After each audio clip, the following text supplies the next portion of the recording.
ብዙ ጊዜ መዘግየትና ትዕግስት ይምታታብናል። ቆይ ላስብበት፣ ተረጋግቼ ላስብበት ብዬ ነው የምንለው። መዘግየታችን ነው እኛና ዳተኝነታችን፣ ወደ ኋላ መቅረታችን ሰይጣን ያዘገየንን ነው። ግን እያሰብንበት ብልሆች እንድንመስለን ያደርገናል። ትዕግስትና ዳተኝነት ግን የተለያዩ ናቸው። ዳተኝነት ጊዜን በአግባቡ አለመጠቀም፣ ትክክለኛ ነገር በትክክለኛው ሰዓት አለማድረግ ማለት ነው። ዳተኝነት ማለት በትክክለኛው ጊዜ ትክክለኛ ነገርን አለማድረግ፣ እሱ ዳተኝነት ይባላል።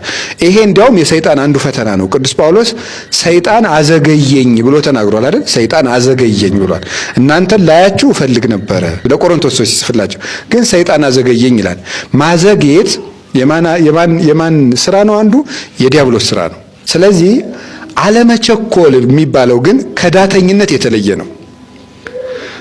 ምን ማለት ነው? አለመቸኮል ወይም መታገስ ማለት አስቦ ማድረግ ማለት ነው። አስቦ ከነፈተናው ከነትግሉ ከነአክሊሉ ከነውድቀቱ ከነትንሳኤው ከነትርፉ ከነኪሳራው አስቦ መውጣት ማለት ነው። ቤተ ክርስቲያን የመሄድ የመጀመሪያው መስፈርት ምን እንደሆነ ታውቃላችሁ? ምህረት ማድረግ ነው። ምህረት ማድረግ ነው። ምህረት የሌላቸው ሰዎች ምህረት አያገኙ እና ምህረት ማግኘት አለ። ቤተክርስቲያን ስትሄዱ ቤተክርስቲያን ማንንም የሚከስ ሕሊና ሊኖረን አይገባም። ማንንም ቢሆን ሌላው ቀርቶ እናንተ የምታውቁትን ቀለም የሚያጣምም ቄስ እንኳን ቢኖር በሱ እንኳን የመሳቅ ስልጣን የለንም። አንተ ሰው ይላል ቅዱስ ዮሐንስ አፈወርቅ፣ ገብቶ እኮ የሚጸልየው ለአንተ ኃጢአት ነው ይላል። ባያውቀውስ ቀለሙን ለአንተ ኃጢአት እየጸለየ አንተ ትስቅበታለህ ይላል። መቼስ ፍረድበት አይል። ቢያወላግደው ምን ይለው ማረው ነው የሚል ማራቸው ነው የሚል ፍረድባቸው አይል። ግን ለማንም ሰው ምሕረት ማድረግ አለበት፣ ለቄሱ፣ ለጳጳሱ፣ ለሌላው ማለት ነው።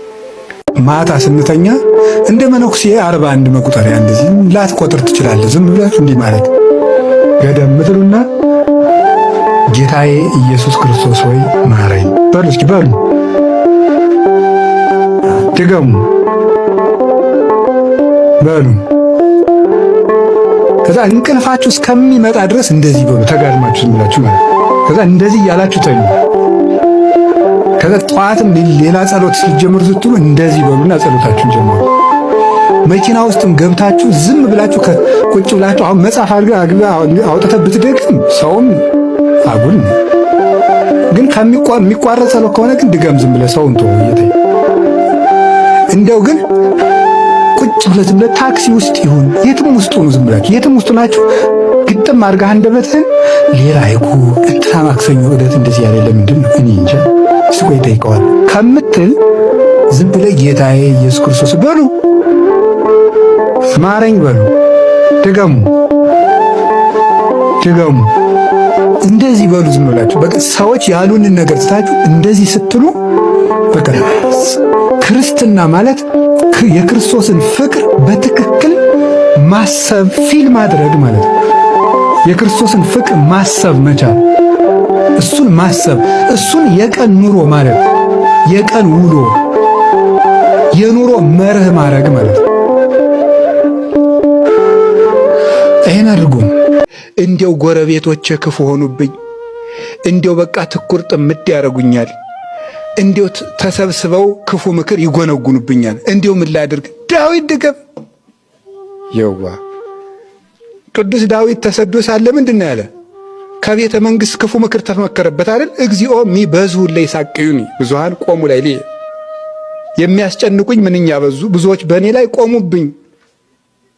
እግዚኦ እለው አለ ምክረ አኪጦፌል ብሎ ጸለየ። ምክራቸው ፍርስርስ አለ።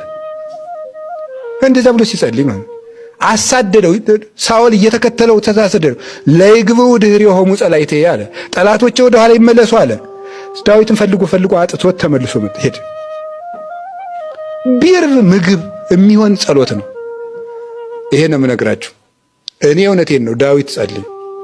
ደግሜ ነው የምነግራችሁ። ዳዊት ጸልይ። አምላከ ዳዊት ሁላችንንም ይስማል።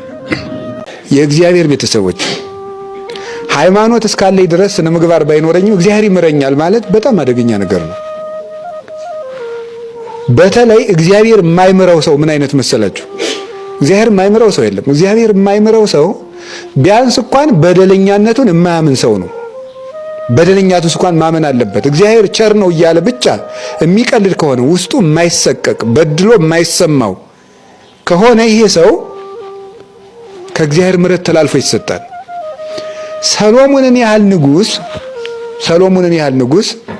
ሰሎሞንን ያህል አዋቂ ለዚያውም የዚያ ኮከብ የዳዊት ልጅ ሃይማኖቱን ባይኑ እያየ ያደገው ሰሎሞን ይገርማችኋል፣ ለጣዖት አጠነ። አይገርማችሁም?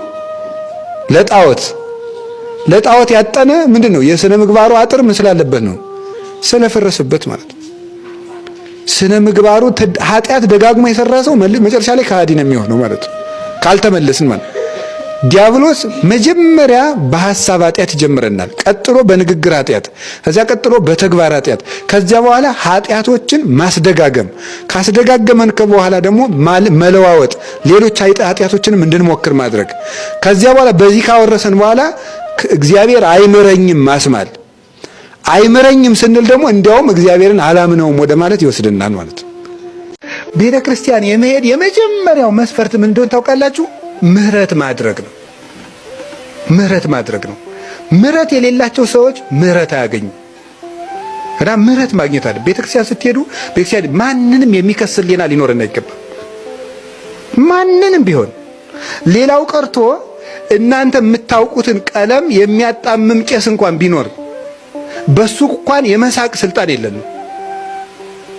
አንተ ሰው ይላል ቅዱስ ዮሐንስ አፈወርቅ ገብቶ እኮ የሚጸልየው ለአንተ ኃጢአት ነው ይላል። ባያውቀውስ ቀለሙን ለአንተ ኃጢአት እየጸለየ አንተ ትስቅበታለህ ይላል። መቼስ ፍረድበት አይል። ቢያወላግደው ምን ይለው ማረው ነው የሚል ማራቸው ነው የሚል ፍረድባቸው አይል። ግን ለማንም ሰው ምሕረት ማድረግ አለብህ። ለቄሱ፣ ለጳጳሱ፣ ለሌላው ማለት ነው።